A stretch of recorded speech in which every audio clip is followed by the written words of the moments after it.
Olá, 4 de setembro de 2019, confira as principais notícias desta quarta-feira.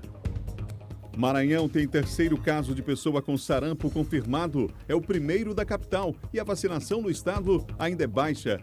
Depois de briga generalizada, a reunião vai definir estratégias de segurança no centro histórico. Senado aprova PEC que vai destinar 700 milhões de reais ao Maranhão. Sampaio se prepara para a partida decisiva pelo Brasileiro. E na série Minha Ilha, veja diferentes aspectos de uma ação de resgate do centro histórico, a Feirinha São Luís. Fique ligado na TV Difusora e tenha um bom dia, Maranhão.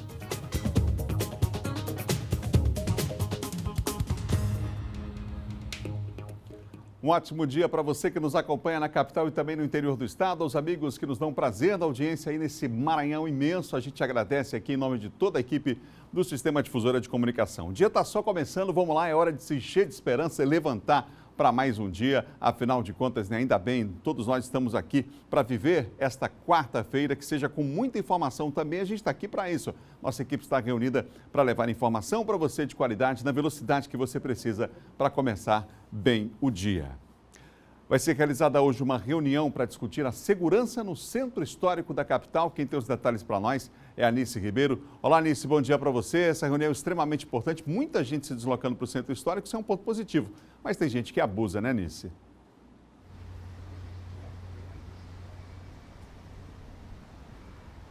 Oi, Adalberto, muito bom dia para você, bom dia para todo mundo que está em casa acompanhando a gente. Então, essa reunião ela vai acontecer hoje à tarde, às 3 da tarde, lá no Centro Cultural Odilo Costa Filho, entre o governo do estado, as pessoas que moram ali na região da Praia Grande e também as pessoas que trabalham, né? Essa reunião, essa medida, ela foi tomada após a briga generalizada que foi registrada no centro histórico e que acabou viralizando nas redes sociais. A gente está acompanhando aí nesse momento o vídeo, né, que foi parar nas redes sociais, uma situação realmente lamentável, né, do centro histórico que está em processo de revitalização e tudo, e tem recebido uma quantidade muito grande de pessoas, e aí infelizmente acontecem casos como esse, né?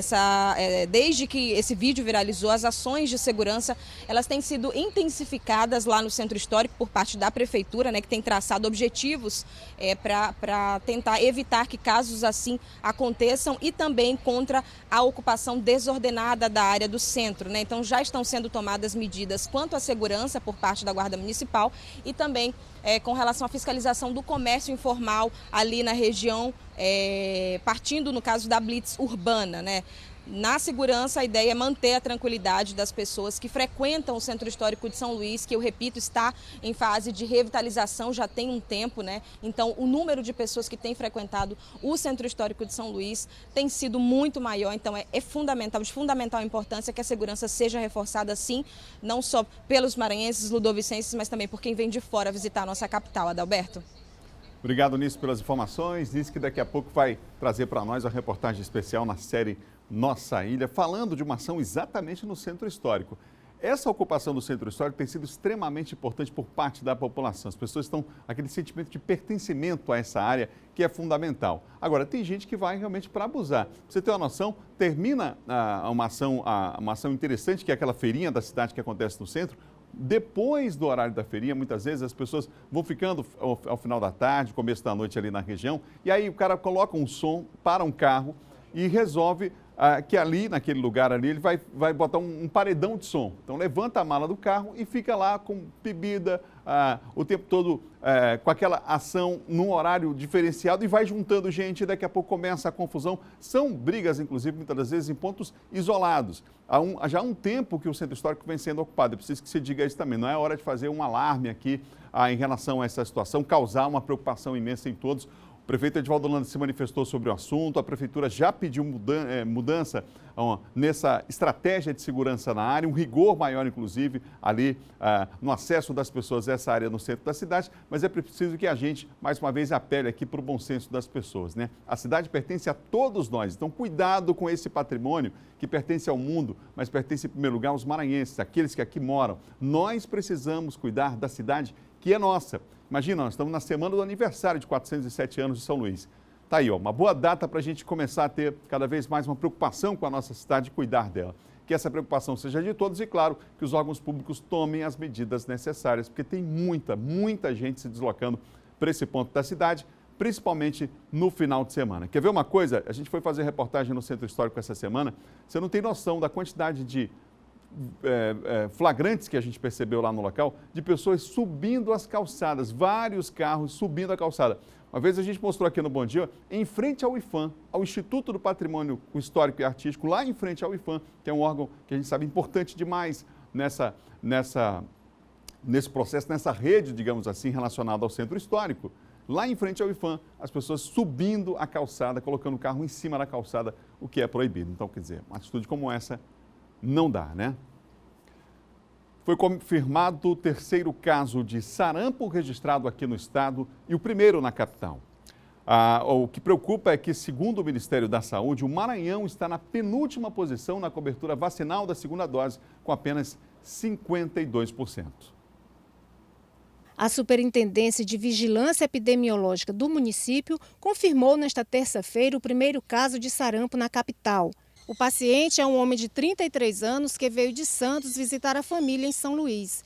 Ele foi internado no último domingo na UPA da cidade operária e recebeu alta na manhã de hoje, com recomendação de isolamento social. Foi feito o bloqueio de todas as pessoas que tiveram contato com ele, a loja que ele visitou, porque ele fez um trajeto antes de manifestar sintomas aqui em São Luís, ele veio de Santos. Nós estamos fazendo um trabalho intenso para bloquear todas as áreas com vacinação, com as recomendações preconizadas pelo Ministério da Saúde. A superintendente garante que os 64 postos com salas de vacina do município estão com estoque suficiente para a população, inclusive para a dose extra recomendada pelo Ministério da Saúde para crianças de 6 meses a 11 meses e 29 dias de idade. Mas ainda assim, o estado está na penúltima posição na cobertura vacinal da segunda dose, com apenas 52%. Nós já temos 3 casos confirmados. E é necessário, é importante que a população, especialmente as crianças, as mães levem as crianças para os postos de saúde para fazer a vacinação dentro da faixa etária recomendada. Ou seja, a primeira dose com 12 meses e a segunda dose com 15 meses. Esta infectologista chama a atenção para a necessidade da vacina, já que o sarampo é uma doença de fácil transmissão. Se você puder evitar ir para uma área que está tendo transmissão, melhor, especialmente se for levando criança pequena, né, os bebês. Então, quem tem mais chance de morrer de sarampo são os bebês menores de 1 ano. Você viu aqui no Bom Dia Maranhão, inclusive, na semana passada, uma entrevista exclusiva com o secretário de Saúde do Estado, Carlos Lula, confirmando esses dados relacionados à baixa vacinação no Estado, a preocupação. Os pais precisam levar os filhos, esse é o fato principal, a responsabilidade é dos pais em levar os filhos para vacinar. Baixo índice de vacinação também aqui na capital, hein? Detalhe. A Secretaria de Estado da Saúde ressalta que, até o momento, a orientação do Ministério da Saúde é a vacinação de rotina, isso é, todas as unidades básicas de saúde dos municípios estão com vacinas disponíveis para imunizar crianças e adultos na faixa etária de 6 meses a 49 anos. Portanto, vacinação também para os adultos. E chamo mais uma vez aqui a atenção da responsabilidade dos pais. Na região tocantina, a mudança de temperatura, o tempo seco e a fumaça são algumas das causas de doenças respiratórias. Neste período, os números de pessoas que procuram assistência médica, esse período o número aumenta bastante. A mudança brusca de temperatura mexe com a saúde. As doenças respiratórias, por exemplo, se manifestam. Nos corredores da unidade de pronto atendimento de Imperatriz, os pacientes têm as mesmas reclamações. Aí de ontem para cá me deu uma fraqueza, vomitando, deu até febre. Além das doenças respiratórias, o tempo seco também aumenta os casos de trato gastrointestinal, a famosa diarreia. E os médicos fazem um alerta. Durante esses últimos meses, a procura aqui na UPA do Parque São José praticamente dobrou. Estão sendo atendidos uma média de 150 a 200 pessoas por dia. Entre os pacientes, a maioria crianças e idosos que durante esse período ficam mais vulneráveis e, por isso, os cuidados devem ser redobrados. Seu Francisco, de 66 anos, sabe da importância de se cuidar durante esse tempo seco. E beber água, líquido e procurar sempre o médico, porque a gente vê e diz, não, isso aqui, eu vou tomar isso aqui em casa mesmo porque vou me dar bem. Às vezes não é como o médico chega e diz assim, ó, já passou por escrito, né? Marcos Paulo tem 10 anos. Teve que ser medicado porque estava com fortes dores na barriga. Ele já, como vocês estão vendo, ele já tomou o soro, o medicamento. Agora está esperando o remédio fazer efeito para retornar ao médico. E, com fé em Deus, a gente ir para casa bom, né? Em Caxias, estudantes do Instituto Federal do Maranhão realizam uma campanha que arrecada ração e medicamentos para cães. A convivência com os estudantes do IFMA tornou os cachorros mascotes. Daí surgiu uma ideia. Usar as redes sociais, outras vias como o WhatsApp, cartilhas, para publicar e espalhar essa ideia de ajudar os nossos animaizinhos. A turma é do 3º ano do curso técnico em informática integrado ao ensino médio. Juntos estão promovendo uma campanha de arrecadação de ração e também de outros produtos que ajudam nos cuidados aos animais. Essa campanha ela busca arrecadar rações, medicamentos e outros utensílios que as pessoas têm em casa, né? Que pessoas que têm animais e que não estão usando. Tem sempre brinquedos ou qualquer outra coisa que possa ajudar a contribuir, né? Parte do que for arrecadado também vai ajudar a ADEPAC, Associação de Defesa e Proteção dos Animais de Caxias, organização não governamental e sem fins lucrativos que resgata animais de rua e de situações de maus tratos. A pessoa não queira se dirigir aqui ao IFMA, ela pode entrar em contato conosco, que nós faremos o recolhimento na residência. A outra forma também é se dirigindo à própria ONG, a ADEPAC, que também aceita essas doações. A gente sempre ressalta da questão dessas importâncias desses produtos, desses donativos para as ONG, mas também tem outras formas de colaborar. E para isso a pessoa pode procurar a ADEPAC, conhecer outras formas de doação de dinheiro, de colaborar profissionalmente também ou como voluntário também com a instituição. Parabéns pela iniciativa, belo trabalho, né? Vem comigo agora porque nós vamos ver o trânsito como é que está nesse instante na capital de todos os maranhenses. A gente mostra para você em tempo real, imagens agora da Avenida Carlos Cunha, por aqui que a gente começa. A ponte Bandeira Tribus já recebendo um número grande de veículos nesse instante. O fluxo de veículos maior, claro, é sentido bairro Centro. Você observa no detalhe aqui à direita, mas não temos informações sobre acidentes nesse instante, ainda bem, neste ponto da cidade. Por isso o trânsito vai fluindo normalmente. Vamos para outro ponto da cidade. Agora a Avenida Beira-Mar, pertinho também aqui. O cruzamento com a Rua do Egito, tá aí 2 pistas já grande, o volume nesse momento é grande nesse instante, o volume, o trânsito intenso já nesse instante. Na ponte José Sarney, você vê no detalhe 2 pistas liberadas no sentido São Francisco Centro e uma pista no sentido contrário. Também não temos informação de acidentes nesse instante, nesse ponto vai fluindo normalmente o trânsito. O pessoal que está vindo para o centro da cidade, agora Jerônimo de Albuquerque, olha só como é que está o trânsito agora. Câmera posicionada ali no antigo Roque Santeiro, é a Avenida Jerônimo de Albuquerque, uma das maiores da cidade. Lá em cima você vê já um número grande de veículos. Olha a quantidade de motos aqui no corredor central. Olha, muita gente se deslocando nesse instante em especial para a região central da cidade, aqui para o bairro da Coma também, nesta que é uma das principais vias. Quarto ponto que a gente mostra para você agora é a Avenida Guaxinduba. Avenida Guaxinduba nesse instante, você vê aí a descida das Cajazeiras, os ônibus ali tranquilamente descendo, os ônibus estão circulando normalmente na cidade nesta manhã, o pedestre atravessando na faixa como deve ser e a gente mostra, portanto, fecha aí nesse ciclo 4 pontos importantes da cidade, são as principais vias da capital maranhense em tempo real para você nessa prestação de serviços que você tem aqui no Bom Dia Maranhão. É hora de conferir o nosso giro de notícias. 4 pontos importantes da cidade, são as principais vias da capital maranhense em tempo real para você nessa prestação de serviços que você tem aqui no Bom Dia Maranhão. É hora de conferir o nosso giro de notícias. 4 pontos importantes da cidade, são as principais vias da capital maranhense em tempo real para você nessa prestação de serviços que você tem aqui no Bom Dia Maranhão. É hora de conferir o nosso giro de notícias. Começa hoje a inscrição para as vagas remanescentes do FIES. As vagas são aquelas que não foram ocupadas durante os processos seletivos regulares.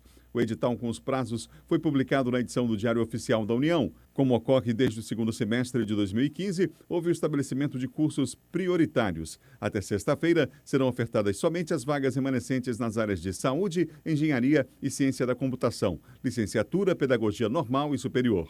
A partir de sábado, as inscrições são abertas para todas as áreas. Os prazos para participar do processo seletivo dependem da situação do estudante.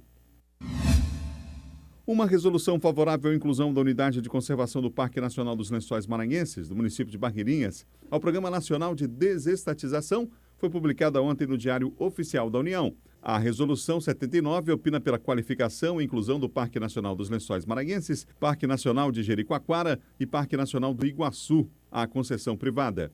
O pontapé da privatização do Parque Natural do Maranhão, além de outros 2 estados como Ceará e Paraná, é uma iniciativa do Conselho do Programa de Parcerias de Investimentos da Presidência da República e Programa Nacional de Desestatização.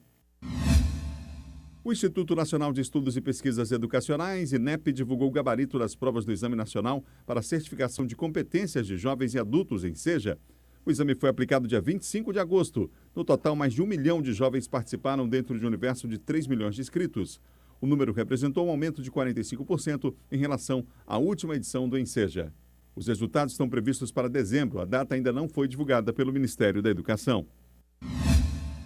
O Porto do Itaqui fechou o mês de agosto com um recorde histórico de movimentação. Foram mais de 2,8 milhões de toneladas de cargas movimentadas. O aumento é de 17% sobre o último recorde mensal de outubro de 2018, quando foram movimentadas 2,4 milhões de toneladas e 37% acima do registrado em agosto do ano passado.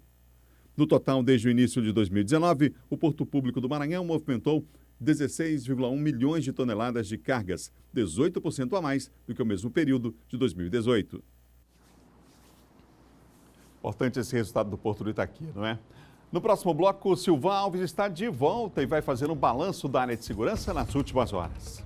E mais, Senado aprova a proposta que garante o repasse de 21 bilhões de reais para estados e municípios, inclusive o Maranhão, que vai receber uma fatia desse valor. A gente volta já já esse assunto para John Coutrin no quadro de política. Um instante só.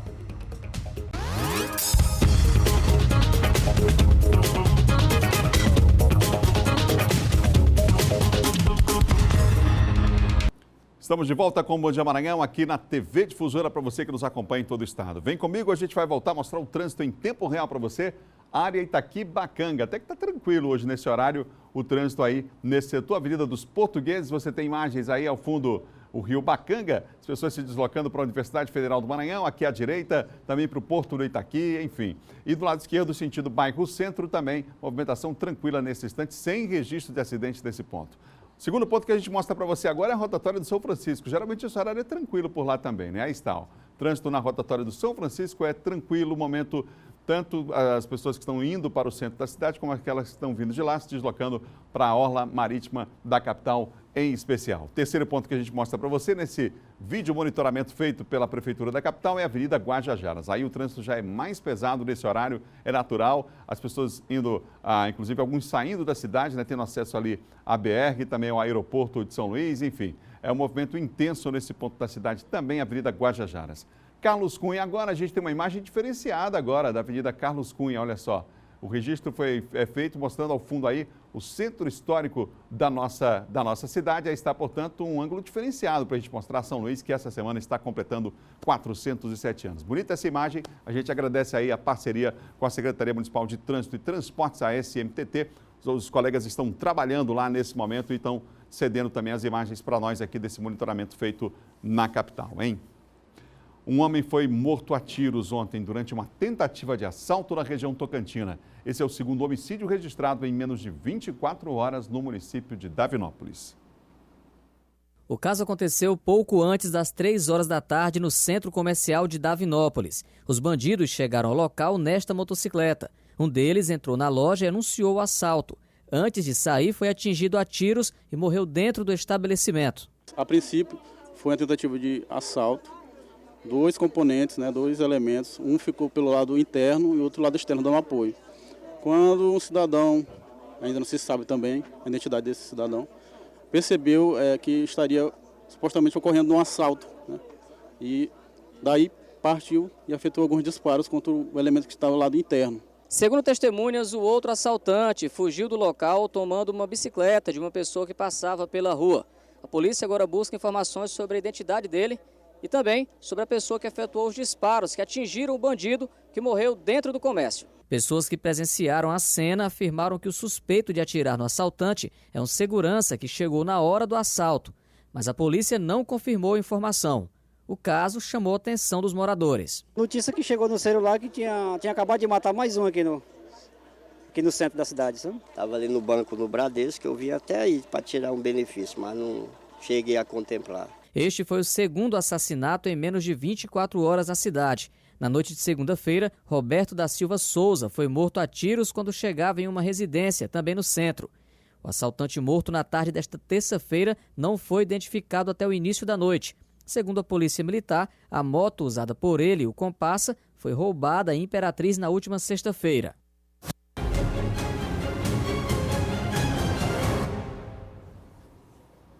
Comigo aqui no Bom Dia, Silvão Alves. Silvão, bom dia para você. Bom dia, Adalberto. Bom dia a você, bom dia a todos. Silvão, você mostrou ainda há pouco no Bandeira 2. Mais uma agência bancária atacada aqui no estado. Dessa vez foi no interior do estado, na Baixada Maranhense? Isso, a região de Santa Helena. O ataque aconteceu por volta de 3h30 dessa madrugada. Cerca de 10 homens armados de fuzis. A cidade está assustada ainda, tem muita gente na rua agora, ainda as últimas informações que se tem de lá. Acabou de chegar o reforço do CTA e mais o pessoal do DECRIF, que é o Departamento de Combate a Roubo a Instituições Financeiras, e na verdade foram duas agências, né? Os bandidos agiram como aquele novo cangaço, né, onde sitiaram o quartel da Polícia Militar, deram vários tiros na cidade. A gente tem inclusive imagem, né? Você mostrou ainda há pouco imagem no das duas agências que foram destruídas, a agência do Banco do Brasil e também a agência do Bradesco. Foram as duas agências que foram atacadas de forma simultânea. Enquanto um grupo ficou no quartel, impedindo a saída das guarnições, da polícia, o restante do grupo foi para as duas agências, explodiram, há um sinal de destruição das duas agências bancárias lá de Santa Helena. Não se tem ainda informação concreta de quanto foi levado e nem se conseguiram chegar aos cofres dessas duas agências, não é? Mas que o sinal de destruição é um sinal muito grande. Às vezes o que acontece, Adalberto, que a gente sempre tem falado aqui, que nesses ataques assim, quem perde muito é a cidade, a população, não é? Porque acaba ficando sem os serviços bancários, né? ali no município. Vai dar um tempo agora para que essas duas agências elas possam ser reestruturadas, recuperadas e voltem a funcionar diante do grau de destruição que foi feito lá pelos bandidos lá nessa ação lá na cidade de Santa Helena. Ninguém foi preso, pelo menos até agora, a polícia ainda não tem pista desses assaltantes. Agora, que situação, né, Silvão? Porque você imagina, o ataque a uma agência já é uma atitude ousada. Sim, muito audaciosa. Agora, duas agências na mesma cidade? Duas agências na mesma cidade. No mesmo horário. O Bradesco, isso, e a agência do Banco do Brasil. Esse ataque, de acordo lá com o relato dos moradores, ele durou aproximadamente uma meia hora, não, ou 30 minutos, sabe? Os bandidos agindo e sempre dando aqueles tiros, rajadas de metralhadora e também tiros de fuzil, claro, com o objetivo de afrontar a população, né, amedrontar os moradores lá de Santa Helena. Já existem alguns vídeos na internet sobre o assunto, com certeza daqui a pouco, mais tarde, as pessoas vão postar mais vídeos que com o celular hoje em dia. Ninguém dormiu, né? Sim, a madrugada, a partir do momento que acontece a partir do momento que começou tudo isso aí, a cidade não dormiu. Impressionante. Silvão, que outro assunto você destacou hoje no Olha, teve o caso do Jonathan, que é o matador do jornalista Décio Sá, né? Agora esse mês, dia 25, está marcada uma sessão do Tribunal do Júri Popular, ele que já está condenado pelo caso da morte do Décio Sá, responde pelo assassinato do líder do bonde dos 40, o Allan Kardec, que ele matou lá dentro do Complexo Penitenciário de São Luís, e agora ele deve ser julgado pelo assassinato do Fábio Brasil, que era corretor de carros, era vendedor de carros lá em Teresina. Inclusive, ele matou o Fábio Brasil e depois veio e matou o jornalista Décio Sá aqui em São Luís. Ou seja, um mês ele matou o Fábio Brasil, que foi em março de 2012, lá em Teresina. crime que foi mostrado, inclusive pelas imagens de câmeras de segurança lá, uma das avenidas mais movimentadas lá de Teresina.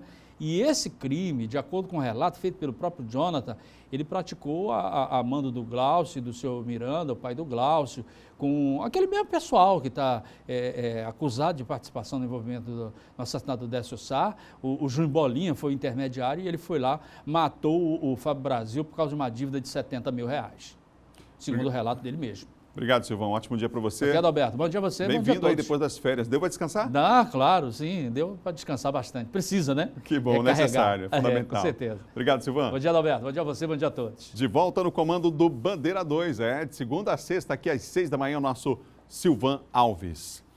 Um terreno pegou fogo na cidade de Caxias. Segundo o Corpo de Bombeiros, por pouco o incêndio não atingiu uma residência.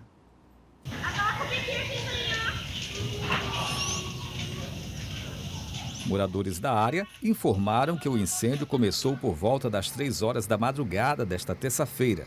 Rapidamente, o fogo se alastrou e ameaçava atingir esta casa. A equipe do tenente Esdras foi a primeira a chegar ao local para combater o incêndio. Estava em grande proporção. Rapidamente a gente começou a isolar, as partes que não estavam queimando ainda e começar o combate direto por meio de mangueiras com uso de água. O morador estava dentro da casa, mas a gente conseguiu retirá-lo com segurança e fizemos o combate a contento. Ninguém se feriu então nessa ocorrência? Não houve vítimas. No terreno localizado em um dos acessos ao balneário Veneza, havia várias peças de madeira armazenadas de maneira irregular, em desacordo com as normas de segurança. Nos fundos do terreno funciona uma marcenaria. O proprietário será autuado pelo Corpo de Bombeiros e agora terá que se adequar às normas de funcionamento. Trata-se de um local irregular, que não possui certificado de aprovação do Corpo de Bombeiros para funcionamento legal. Então nós, de imediato, já tomaremos as providências de interdição. O local passa a ficar interditado a partir de agora, entendeu? E deslocaremos uma equipe nossa da seção de atividades técnicas para notificar o local e entregar a documentação respectiva para o proprietário.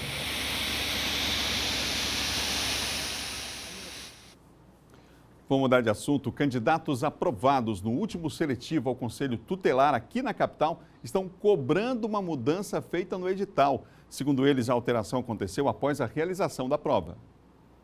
241 candidatos fizeram a prova de seleção para participar da eleição dos conselheiros tutelares em São Luís. Os manifestantes contestam sequentes alterações do edital. Nós tivemos um curso de capacitação onde não foi dado nada do que caiu na prova. Então, a nossa confusão toda começou daí. Após a prova, entramos com uma ação judicial que tramita na primeira vara da juventude aqui de São Luís e após disso, houve a errata. Antes de divulgarem a lista de candidatos que passaram na prova, o CMDVCA divulgou uma errata que a nota de corte de 7 tinha baixado para 4. Ou a gente segue a linha do CMDVCA, ou a linha da Fundação Sousandra, ou fica embaraçoso para nós. Todo mundo que está aqui como pré-candidato não quer sair daqui como candidato. Quem elege o conselheiro tutelar não é essa questão de fazer prova pela Sousandra. Quem elege o conselheiro tutelar é o povo. Todo mundo que sair daqui como pré-candidato, eles não estão eleitos. E não tem nenhum candidato ainda em São Luís. Eles estão sendo assistidos por um advogado particular, mas registraram denúncia na ouvidoria da Defensoria Pública. A prova foi a terceira etapa do processo de seleção. Na primeira, foram analisados documentos. Depois, os candidatos passaram por um curso de capacitação. Os aprovados na prova foram submetidos a exames psicológicos e, por fim, poderão concorrer ao voto das comunidades. Primeiro foi publicado o edital com a nota 7. No entanto, alguns CTs com essa nota 7, que são conselhos tutelares, não atingiram o número mínimo de candidatos, como determina a lei, que são de 10 candidatos por cada conselho. Diante desse resultado, a comissão se reuniu e decidiu baixar essa nota para 4, que era um percentual mínimo para ter candidatos após a avaliação psicológica às urnas. No entanto, o Ministério Público entendeu que não e mandou uma recomendação ao Conselho para que voltasse a nota do edital. Com a nota de corte inicial fixada em 7 pontos, 100 candidatos foram considerados aptos a participar da eleição. Com a errata, o número de aprovados subiu para 231. Com a segunda errata, somente os 100 aprovados inicialmente voltaram a poder concorrer ao voto das comunidades na eleição marcada para o dia 6 de outubro.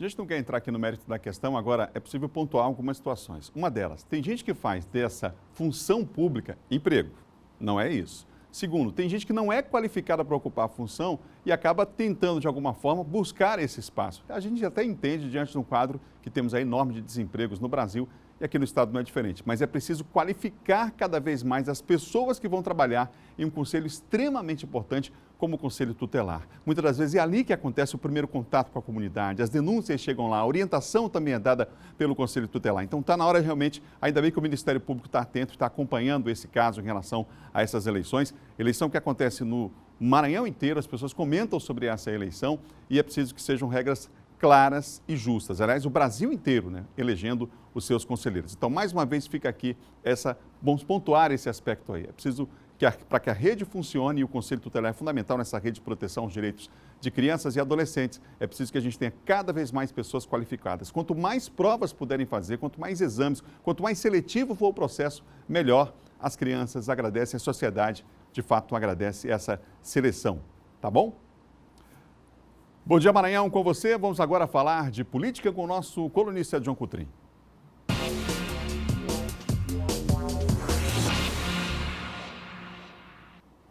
Olá, John, bom dia para você. Bom dia, Adalberto, bom dia a todos.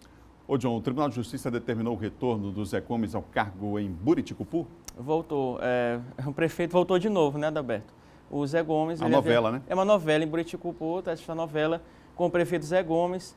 Ele havia sido afastado, mas uma decisão, né, proferida pelo desembargador Jaime Araújo, Tribunal de Justiça do Maranhão, ele acolheu embargos da defesa do prefeito Zé Gomes e acabou retornando essa decisão acabou por retornar o prefeito Zé Gomes ao cargo de prefeito de Buriticupu. O que é que aconteceu com o Zé Gomes? Para quem não está acompanhando essa novela, em 2016, Adalberto, ele havia sido condenado por improbidade administrativa, né, relacionada à gestão dele. E aí ele perdeu os prazos da defesa, né, os prazos de recursos, e acabou sendo cassado. Mas aí os advogados do prefeito acabaram encontrando outra brecha, né, e aí entraram com outro recurso e acabou, portanto, o prefeito, que havia sido afastado e voltou novamente para comandar a cidade de Buriticupu. Esse retorno aconteceu ontem, nessa decisão foi prolatada ontem, no final da tarde, e o prefeito, portanto, já retorna hoje, Adalberto, ao comando da cidade de Buriticupu.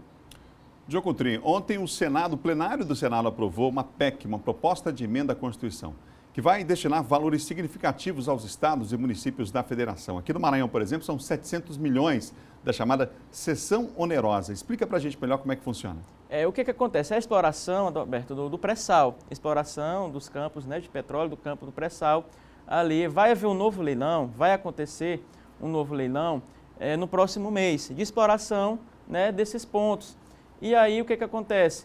Os estados e municípios receberão parte desses recursos diante do leilão desses campos ali de exploração do pré-sal.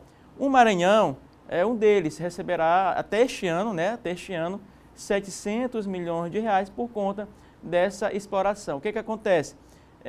Foi aprovada essa PEC que distribui esses recursos agora com estados e municípios. Para estados e municípios serão destinados para cada um, né, para os estados e municípios, 15 bilhões de reais. E nessa fatia, o Maranhão será contemplado com esse valor de 700 milhões. Então, dividido entre os 207 municípios, claro. Portanto, aí, isso teve também o empenho dos senadores do Maranhão. Destacamente reconhecido o senador Everton, né, pelo presidente do Senado. Nós temos um trecho aí, onde o senador Everton fala sobre esse assunto, né, e também, depois, o presidente do Senado, Davi Alcolumbre, também reitera a participação do senador Everton na aprovação dessa PEC. Vamos acompanhar. Vossa Excelência, juntamente com o presidente Rodrigo Maia, foram sensíveis a esse apelo que nós fizemos e gostaria aqui de registrar que a construção do critério e também da obrigatoriedade da execução desse recurso foi feito de forma que atendeu todos os governadores e, claro, pelo brilhante trabalho que o senador Cid Gomes, relator dessa matéria, fez. Então, parabéns e muito obrigado por ter atendido desde o início essa nossa reivindicação e essa preocupação que nós tínhamos quanto à questão da divisão do recurso. Senador líder Everton, para fazer justiça a Vossa Excelência, antes mesmo dessa matéria chegar no Senado Federal, Vossa Excelência me procurou, fizemos uma reunião com o presidente Rodrigo Maia. Vossa Excelência levou os líderes da Câmara dos Deputados para essa reunião e fez a observação em relação a essa possível emenda que o Senado iria fazer nesta matéria para atender estados e municípios. Então eu queria fazer publicamente esse agradecimento. E Adalberto, para finalizar, concluir, hoje será votado o relatório do senador Tasso Gereissati no Senado no que se refere à reforma da Previdência. Além disso, tramita ali na Comissão de Constituição e Justiça a PEC paralela, que entre alguns pontos destaca a inclusão de estados e municípios. Vamos acompanhar hoje essa votação. Vamos acompanhar. Obrigado, João. Até amanhã. Até amanhã, Adalberto. Diogo Coutrinho, nosso colunista de política aqui do Bom Dia Maranhão. No próximo bloco, na véspera do Dia do Regueiro, o sul jamaicano vai invadir a capital. E mais, na reportagem da série Minha Ilha, você vai ver como uma ação tem atraído muita gente para o centro histórico e beneficiado produtores rurais, também aqueles que vivem da economia criativa. A gente volta já, depois do intervalo.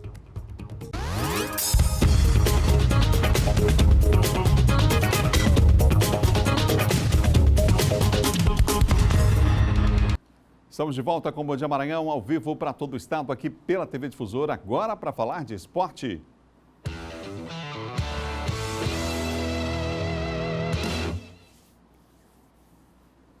O Sampaio Corrêa, a Bolívia querida, se prepara para o jogo mais importante do ano. No sábado, o time pode carimbar de vez o passaporte para a Série B do Campeonato Brasileiro do ano que vem. Por isso, essa semana, olha, está sendo de muito trabalho. O clima no Sampaio Corrêa no primeiro treino já no palco da partida decisiva do próximo sábado pela Série C do Brasileiro era de descontração. O time maranhense vai enfrentar novamente o São José do Rio Grande do Sul. É a partida de volta do mata-mata da competição. O primeiro jogo, disputado em Porto Alegre, terminou em 0-0. Resultado considerado positivo pela Bolívia querida, que espera contar com a torcida para conseguir a vitória. A gente acabou defendendo mais do que atacando, ainda tivemos chance. Acho que um erro da arbitragem ali, a gente poderia ter saído de lá com resultado positivo. Mas agora é outro jogo, diante do nosso torcedor, estamos em casa. A equipe está bem focada, preparada. Acho que quem esteve no vestiário do primeiro jogo viu a adrenalina que estava, a emoção que os jogadores estão sentindo de viver esse momento. Acho que a gente tem tudo para fazer uma boa partida no sábado e, se Deus quiser, sair daqui com acesso. Mais de 5.000 ingressos já foram vendidos para a partida no Castelão. O jogo vai apontar quem conquista o sonhado acesso para a Série B. O Sampaio Corrêa sabe bem o que precisa fazer em campo. Vamos estar em casa, né, com o apoio do nosso torcedor e nesse gramado. E já vamos treinar hoje aqui, amanhã acho que deve ser aqui também. Então a gente vai usar isso como força, né? Um motivo a mais para a gente estar podendo sair daqui no sábado com essa conquista que é o mais esperado aí desde que eu cheguei. Eu estou com isso na minha cabeça, tenho conversado em casa, vendo, já imaginando, né, depois do jogo aqui com a minha família comemorando. Mas claro que antes disso tem a equipe deles que vem também com o objetivo. Mas eu tenho certeza que vai dar tudo certo pra gente. Vale lembrar que os ingressos da partida continuam à venda. E um detalhe, hein? Hoje é quarta-feira, até amanhã o torcedor tem o prazo aí para comprar ingresso, meia para todo mundo. O Sampaio aumentou o prazo aí de venda dos ingressos para a partida com esse descontão, então não tem desculpa. Castelão vai estar lotado com certeza, a torcida boliviana descendo de montão para o Castelão para acompanhar essa partida fundamental. A partida do ano, né, gente? Aqui na capital para o Sampaio Corrêa. As duas equipes têm chances de classificar, o Imperatriz também, treinamento intenso lá no estádio Frei Epifânio da Badia, para viajar e fora de casa em Caxias do Sul garantir aí a sua, na segunda-feira que vem, a sua vaga no Brasileiro da Série B. Boa sorte aos nossos dois representantes no Campeonato Brasileiro. Vamos mudar de assunto, é hora de conferir agora como fica o tempo, gente, na capital e também no interior do estado. Vem comigo, a gente começa por São Luís. Sol com algumas nuvens, não chove hoje, mínima de 25, máxima de 34 graus. Lá em Santa Inês, sol forte lá em Santa Inês, estive no final de semana, sol com algumas nuvens, mas não chove hoje em Santa Inês.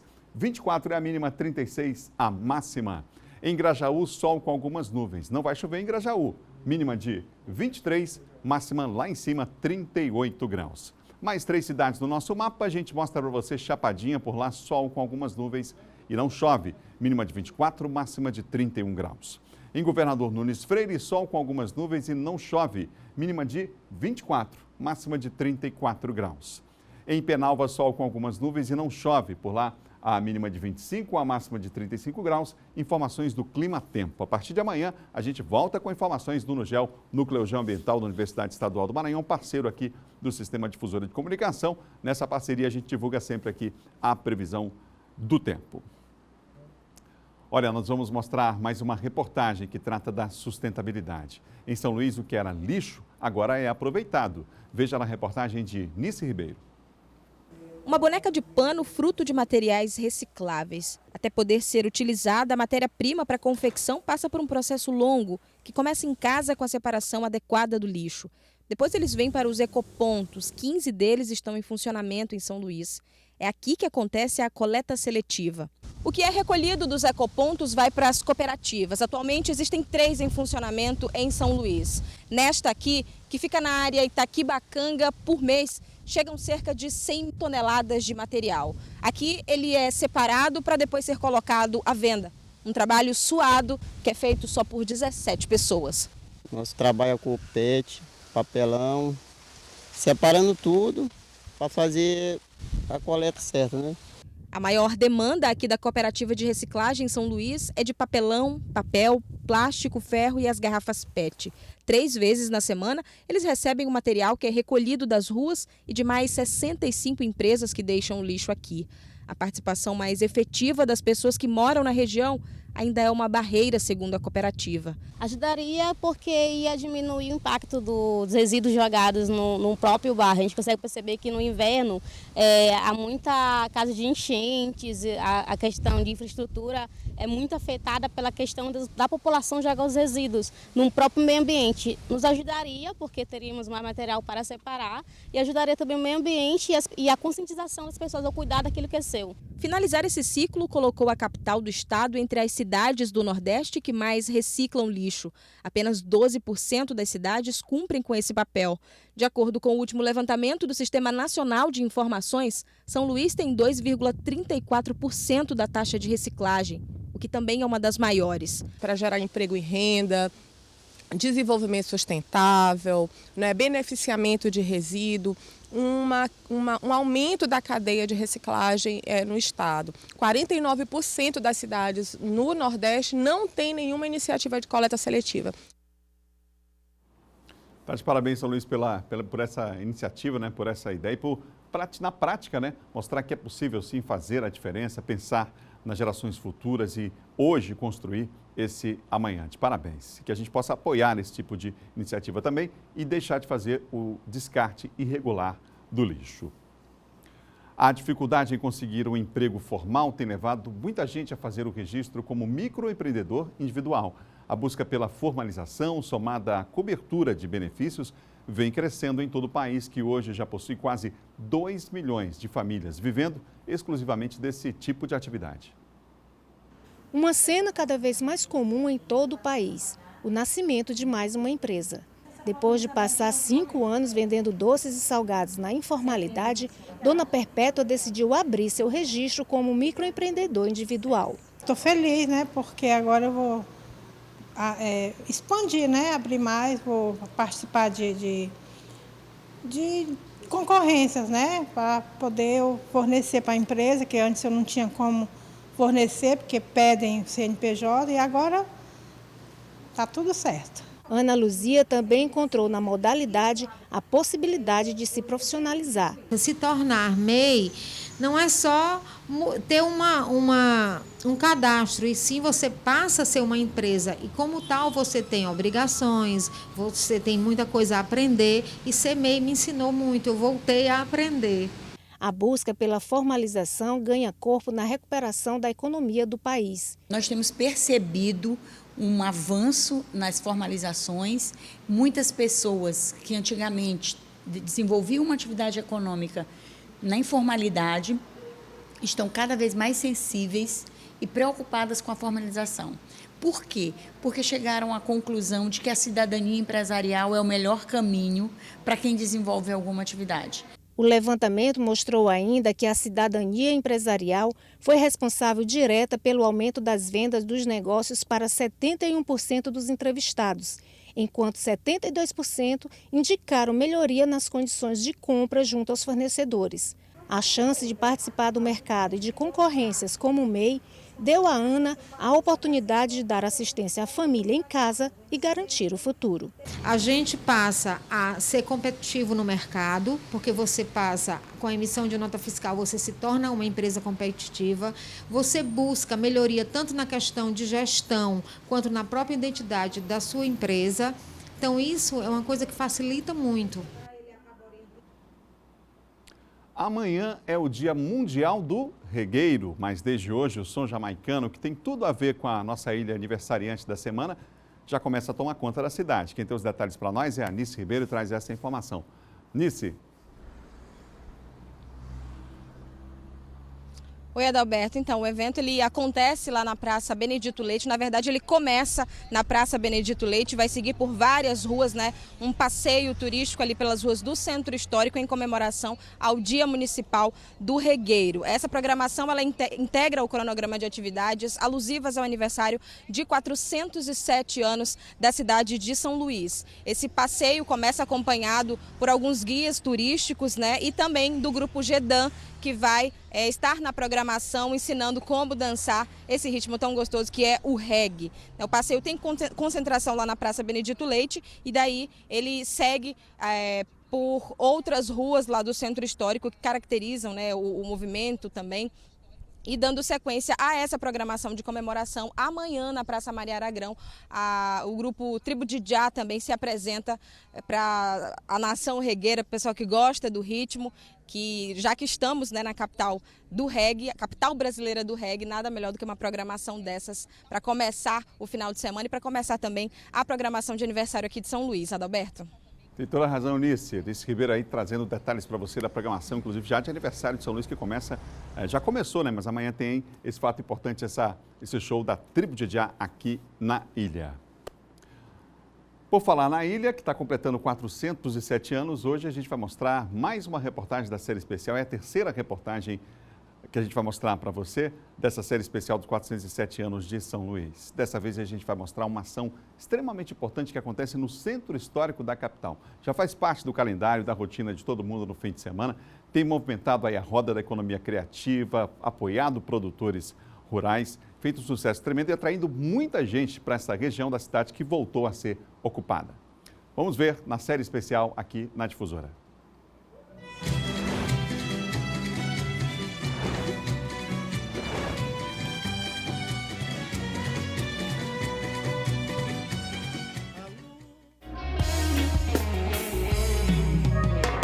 Amanhece na capital, fundada pelos franceses no ritmo acelerado. E no domingo, quem mora em São Luís já tem destino certo. O Centro Histórico de São Luís é um dos meus lugares preferidos. A arquitetura colonial, a história por trás dos casarões, tudo isso remonta à trajetória da criação da capital do Maranhão. Há 6 anos, essa cidade me acolheu e contar essas histórias passou a ser o meu ofício. E uma delas, em particular, é bem especial. E começa aqui na Praça Benedito Leite, onde histórias de vida se cruzam, onde a agricultura familiar e os pequenos produtores têm espaço, onde a música popular maranhense é a trilha sonora para um encontro primoroso entre gerações e culturas diferentes. É onde acontece a Feirinha São Luís. além de ocupar o centro histórico com pessoas e com ações positivas, ela também conseguiu agregar uma série de outros valores, literários, artesanais, né, a comida típica. Acredito que essa ação realmente veio para ficar e a gente sente que há um sentimento de pertencimento das pessoas de São Luís. O ambiente ideal para a dona Ana vender os produtos que planta no quintal de casa no Iguaíba, na zona rural de São Luís. Ela vem para a feirinha todos os domingos e nos últimos 2 anos foi evoluindo junto com o projeto. A gente planta, colhe e vem vender nas feirinhas. Vem gente de fora, priorizar o produto da gente, principalmente a verdura. E para fora não tem assim, tipo vinagreira. Né, aqui vende bem a vinagreira, porque para ir para fora não tem. O Edson, um amigo de longas datas do jornalismo, também deixou o trabalho de carteira assinada depois que montou um estande de venda e exposição dos móveis planejados. Foi aqui que ele também começou a reescrever a sua história. Devido à demanda desse trabalho aqui, de estar apresentando todo domingo, as pessoas todo o tempo estão vindo e estão querendo, estão sempre pedindo mais produtos, eu tive que abrir mão para ficar só nesse trabalho aqui, que de certa forma não tem nada melhor que trabalhar com uma coisa que tu gosta de fazer, tu faz bem feito, então assim é prazeroso. E não foi só a vida das pessoas que mudou. O centro histórico ganhou mais cor e movimento. A revitalização do espaço garantiu também mais diversão para quem frequenta a feirinha todos os domingos.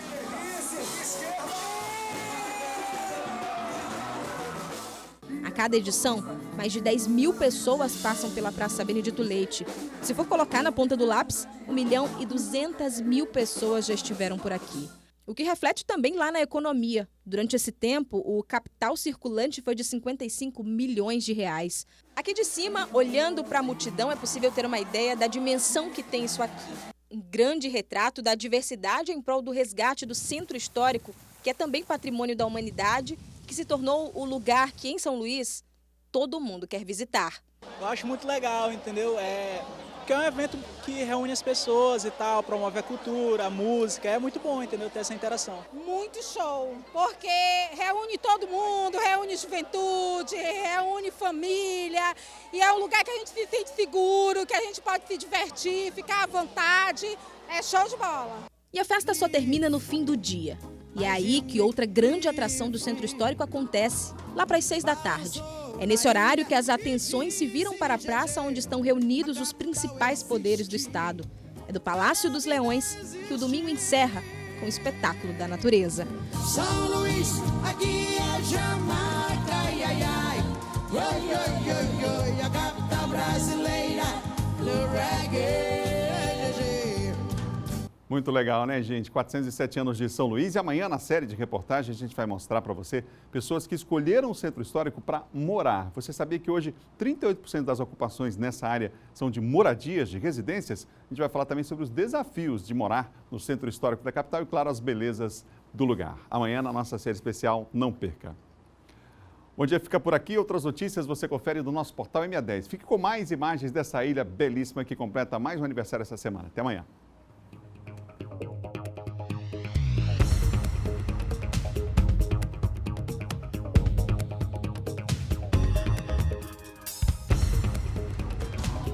Seu olhar, regue seu sorriso, chão com seu suor, mente, corpo livre, regue seu amor, e o que for preciso.